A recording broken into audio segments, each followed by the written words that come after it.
where you could not feel once upon a time, and now you're starting to feel, but now you got to make the right choice. Do you go backwards and go where you can't feel again, or do you go forward where you can do something new, feel something new? Your brain is not used to that. Your brain is not used to the new you. You're going to have to train your brain to get used to the new you. So sometimes we just need to tell people that when they're in withdrawal, look, that's your brain waking up. It's waking up now. It wants something, although it's not healthy. You don't got to feed it the unhealthy stuff. Give it the healthy stuff, which is good conversation with people, a good support group. You know, sometimes people may have to have medication, you know, but give it something good. So let me tell y'all about what happens during this withdrawal process when you no longer get that emotional feelings, when you're no longer going through that abuse or you're no longer in that crisis and it's no longer present. Some of these symptoms can be fatigue, depression, psychosis, but these symptoms will go away. They will go away. And to read more on that, I want to cite verywellminded.com.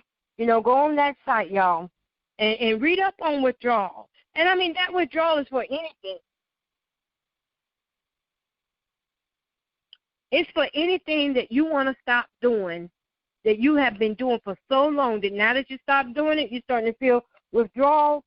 And I recommend if you are on drugs or alcohol or something like that, that you do go and get professional help. Emotional abuse, I recommend that you have a good support group.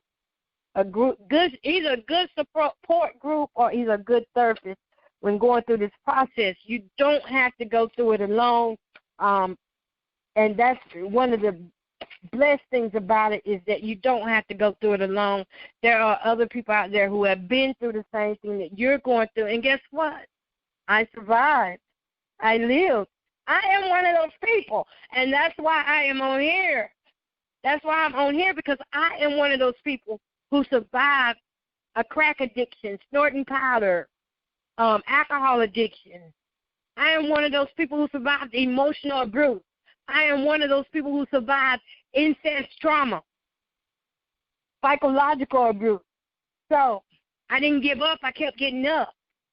Every time it was time for recovery, I studied so much, y'all, to the point where I would just get up. I knew I can't lay here in this. I got to get up.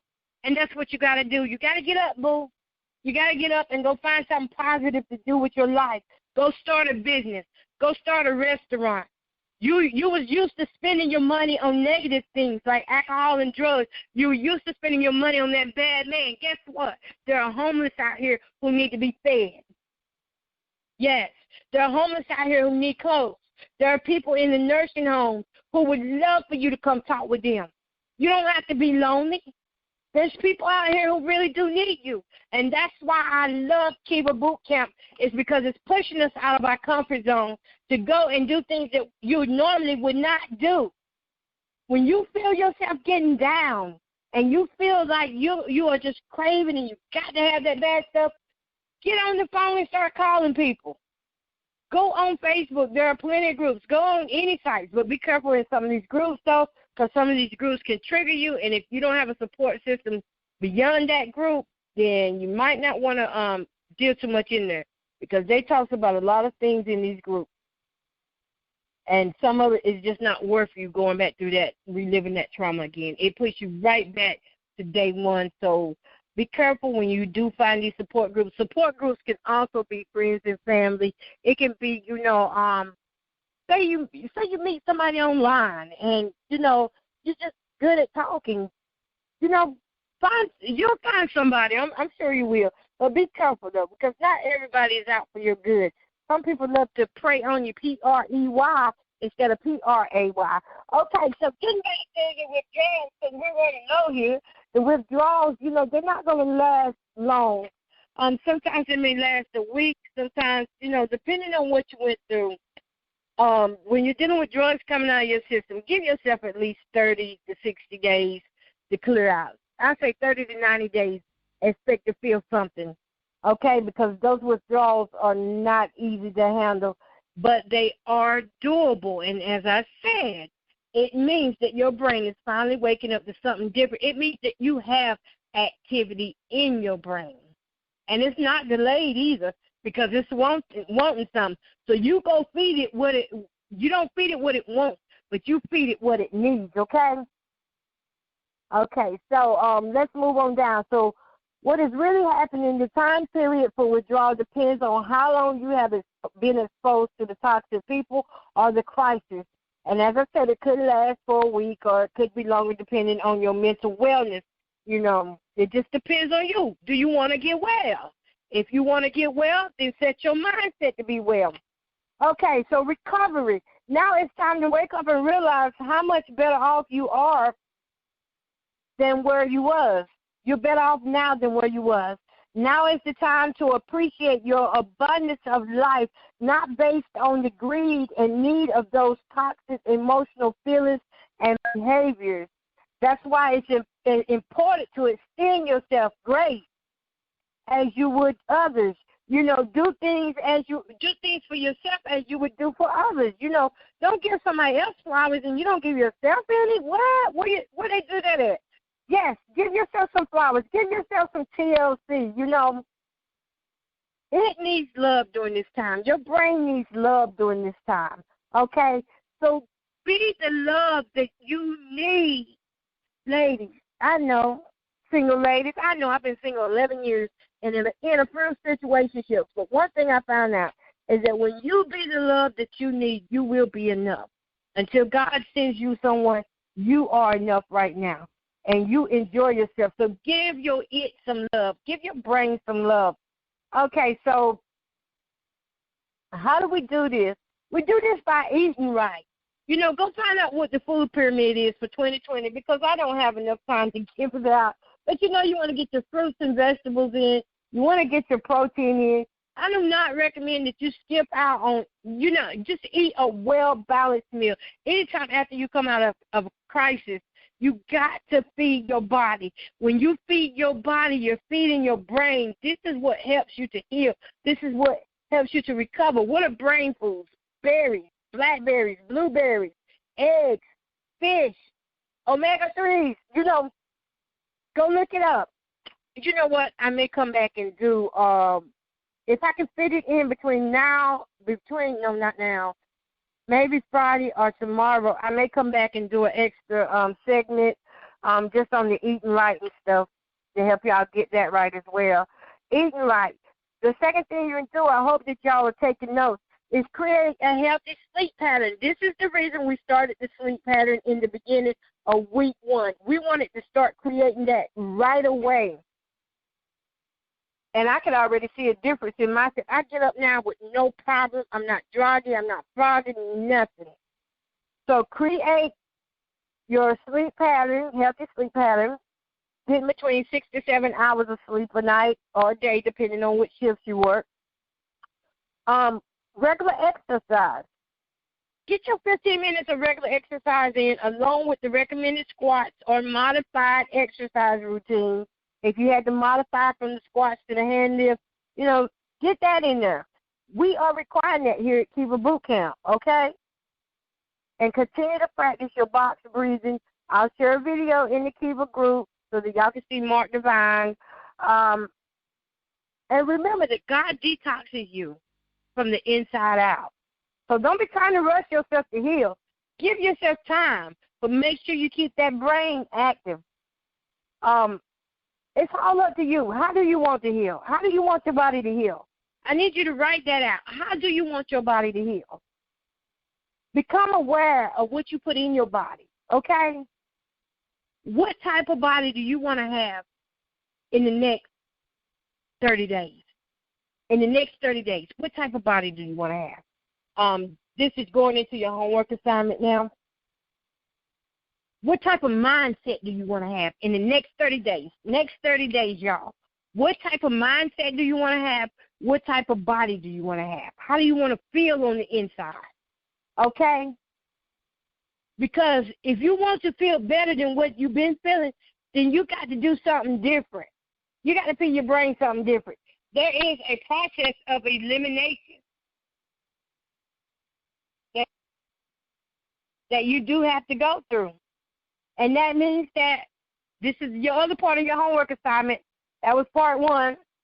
And part 2 of your homework assignment is make a list of your favorite foods or what you usually eat, whatever you usually eat and you eat a lot of it, make a list of it. Because now it's time, the process of elimination. It's time to start eliminating some of these things, that are causing you to be sleepy, that are causing you to stay in depression. Overeating can cause you to stay in depression. So if you're showing up as a first responder for yourself for life, first responders give life. They don't take it.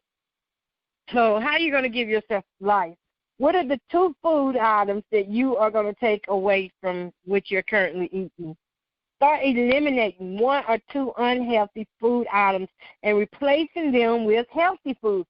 A lot of people complain about fruits and vegetables, but you don't know what's good if you're not trying it. There's so many different exotic fruits and vegetables out here. There's so many different juices that you can use, like myself. Right now, I'm sitting here with V8 Splash, strawberry. I went to my doctor, true story. My kidneys were failing from overdosing off it. What was it? I had the crack cocaine addiction, and then I got into an accident. So then I had a pill addiction, and the pills, I forgot, oxycodone, I think it began to shut my kidneys down, and it was eating up all my nutrients. And so the doctor put me on V8 Splash. He said, we're going to try this V8 Splash on you, and if this don't bring everything back up, you're going to have to go on dialysis. So the V8 Splash actually saved my kidneys from shutting down. So V8 Splash, it is a fruit, and I think they have some that's considered the vegetable kind too. So if you can't always eat a fruit or vegetable, you can drink it. You can make a smoothie. Hey, and smoothies do not have to be that difficult. See, that's why I'm coming back on here maybe tomorrow and do another episode. Okay, so once you do that, start having a healthy attitude. This is your homework assignment. To practice having a healthy attitude towards your change, towards the new foods that you bring into your life. If you want your brain to react, give it something it ain't never had. Give it something nasty. I always say go for the hardcore stuff. The nasty stuff will get you going. It will get you, because even though it's nasty, it's going to make you be like, ew, and your brain is going to start, sending out all these good signals because you didn't try something nasty that you ain't never tried before, okay? Okay, so be part of the prepping instead of eating at restaurants and processed foods.